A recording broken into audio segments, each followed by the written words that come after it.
The police's cyber safety unit is urging parents to be more vigilant of the activities on social media platforms used by children. This renewed call amid concerns that incidents of cyberbullying are growing.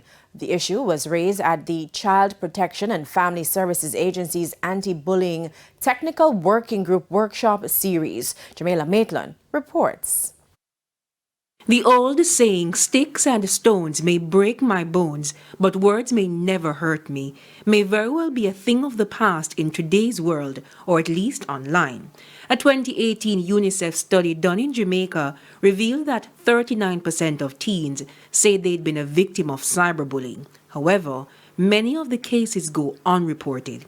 And with the rise in the internet usage and access due to the COVID-19 pandemic, the schoolyard bullying has expanded online. More children are on smart devices, more content is being shared, and they may be victims of cyberbullying. There is a higher risk of depression and anxiety, including these symptoms that may persist into adulthood, increased feelings of sadness and loneliness, changes in sleep and eating patterns, loss of interest in activities. Detective Corporal Samantha Ewan is a part of the Communications, Forensic and Cybercrimes Division that investigates crimes committed over the internet. Currently, Jamaica doesn't have a cyberbullying law.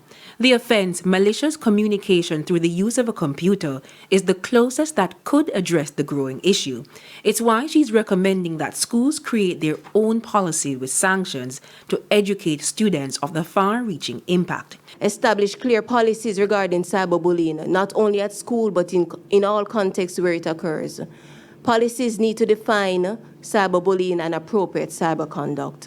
The officer is also warning students against sharing personal information online while alluding to the dark side of the internet. Do not engage or make contact with people you do not know, especially on the internet.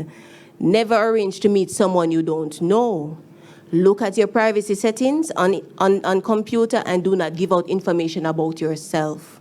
However, she admits it's a dangerous error that teens still fall victim to.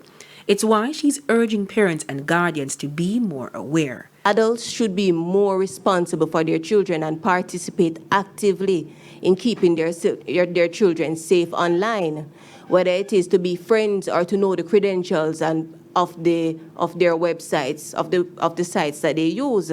Jamaica Maitland, TVJ News.